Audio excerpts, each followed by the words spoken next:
Previously, as Jinwoo defeated the architect in the double dungeon, the architect delivered one final prophecy. When the pillars of fire that hold the heavens are raised, an inevitable death will approach your way. Jinwoo, with a steely glint in his eyes and a cold smirk, simply responded, "As you please."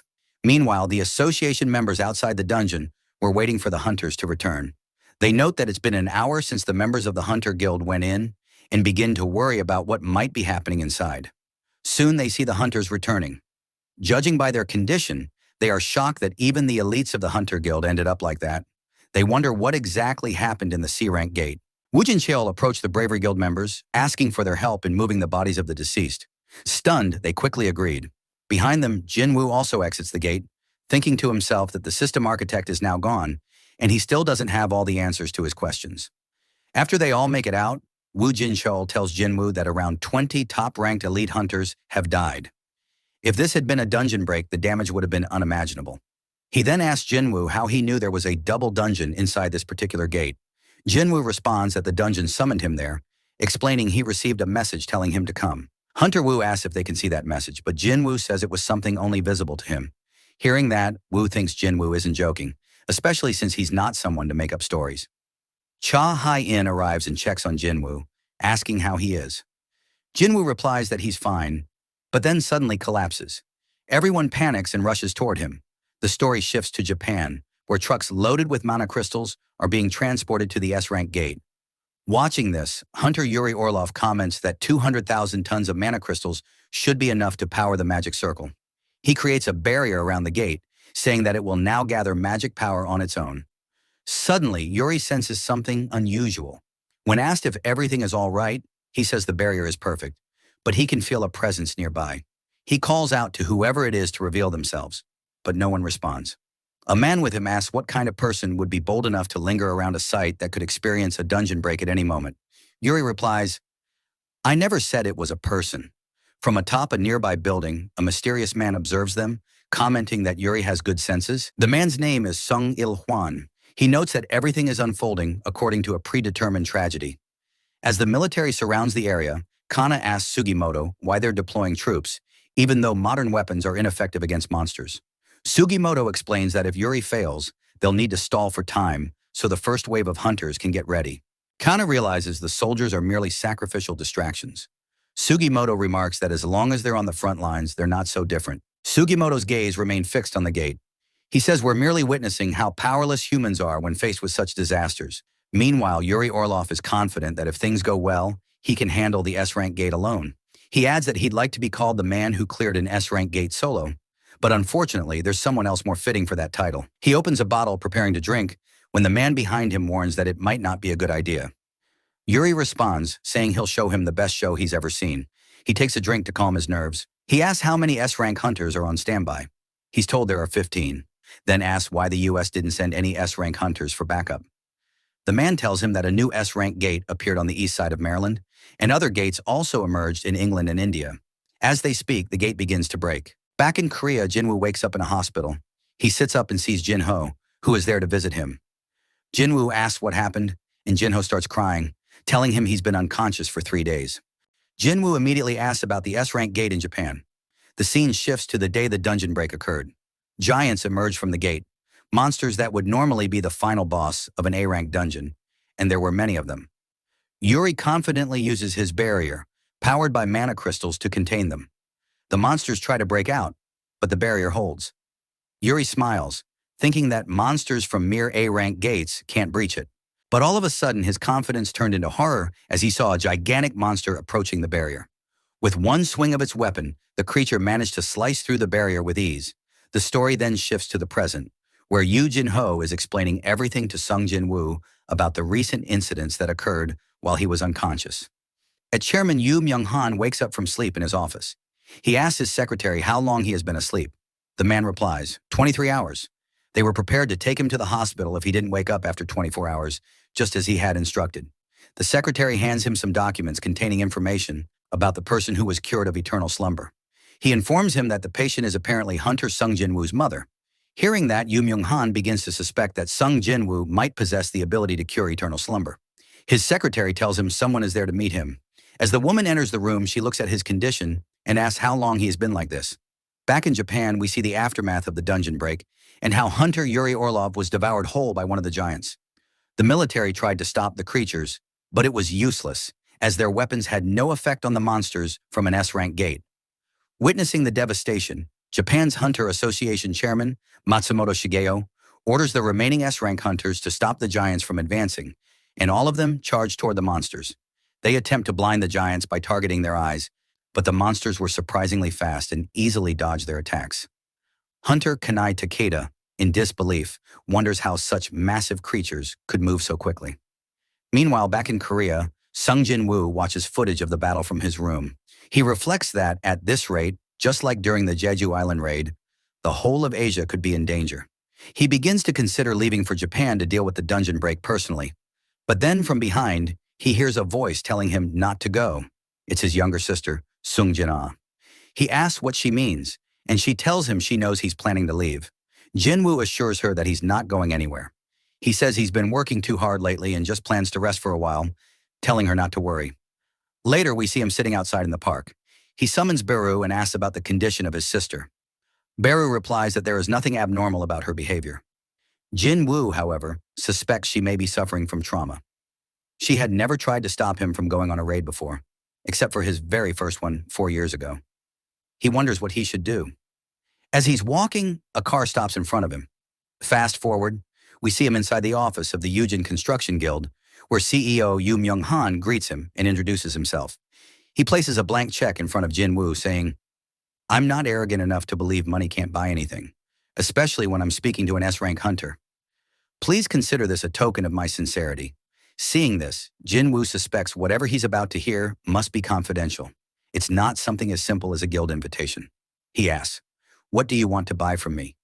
Yu Myung-han reveals that he suffers from the same illness that afflicted Jin-woo's mother, eternal slumber. Jin-woo asks if Yu Jin-ho, his son, knows about this. Myung-han says that aside from his physician, only 3 people are aware of his condition. He explains that after searching for a cure everywhere, he discovered the only person to ever recover from the illness, Jin-woo's mother. He doesn't believe it's a coincidence and asks Jin-woo to help him, promising he will never forget his kindness. Hearing that, Jin-woo thinks about his sister, who may also need a potion to heal from her trauma. Fast forward to Japan, reporters are flying over the devastated city, documenting the destruction caused by the dungeon break. One of them expresses concern, asking what would happen if the giants decide to attack them. Another replies that they're safe as long as they keep their distance. This has been confirmed by multiple researchers and is considered trustworthy. They focus their cameras on the leader of the giants, noting that the largest one is the only one guarding the gate, while the others are spread out across the region. It seems to either be waiting for someone or simply protecting the gate. Only 2 of the 30 giants have been defeated over the past 2 days, and if they aren't stopped soon, the entire world could be in danger. Back in Korea, at Jin-woo's office, Yu Jin-ho is shocked to hear that Sung Jin-woo is planning to go to Japan. He tries to stop him, saying this situation is different from the Jeju Island raid. The monsters are far more dangerous and abnormal in size. Jin-woo tells him that if he succeeds, the name of the Ajin Guild will gain worldwide recognition. Still, he notes that even Jin-ho, who always trusted him, is now worried. Jin-ho eventually agrees, on one condition: they go to Japan together. He then brings up something he's noticed: the Red Gate incident, the Jeju Island raid, and the recent double dungeon. All of them had one thing in common. Jin-ho wasn't involved in any of them. Jin-ho says the only thing he can proudly claim is staying by Jin-woo's side. "It's embarrassing," he admits, "but you're my only source of pride." Jin-woo smiles and says, "That's not something you'd expect from a millionaire's son." Jin-ho tells him he trusts him, and if it's safe for Jin-woo, then it will be safe for him too. Jin-woo stands up, feigning a change of heart. "I was just joking," he says. "Why would I go to Japan right now?" He tells Jin-ho to head home. As he walks away, Jin-woo begins thinking about the architect from the double dungeon, someone who might be on his level. That realization means there are still many beings out there stronger than him. It's a vast world after all. After arriving home, he's greeted by his mother. While eating, he asks about Jinna. His mother replies that she said she wasn't hungry.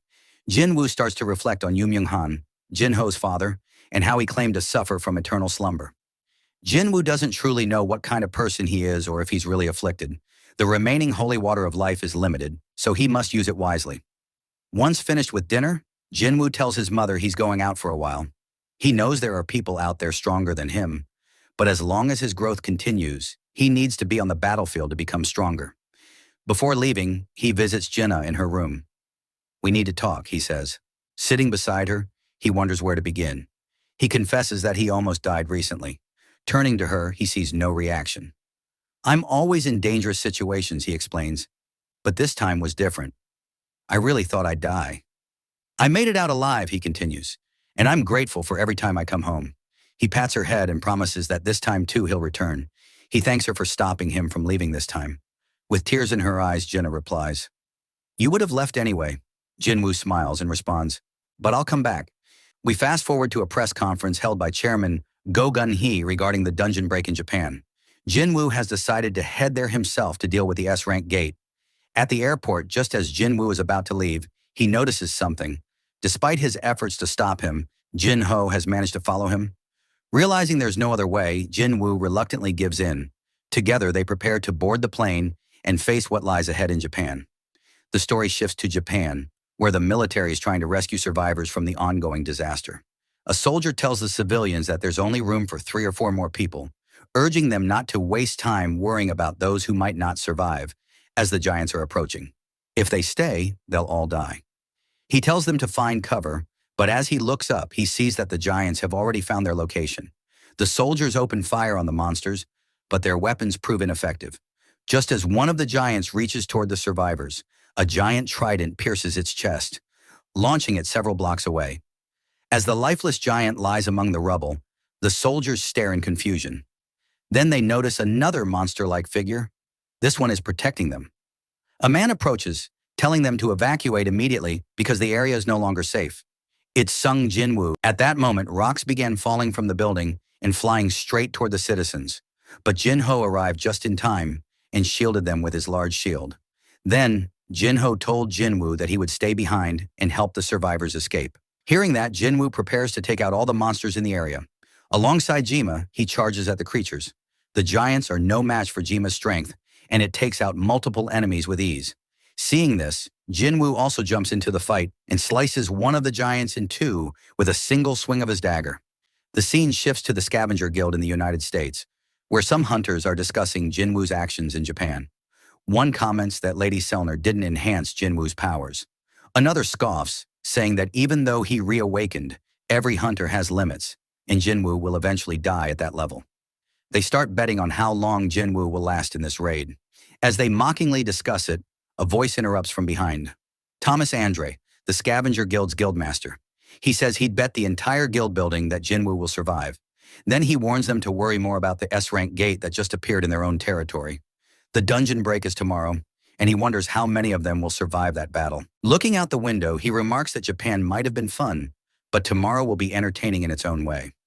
Back in Japan, news outlets are broadcasting live footage of the city as Jinwoo's summons deal with the giants. A giant screams in agony as Ant King Baru's minions devour it alive. Another giant chases a small girl, who runs in fear.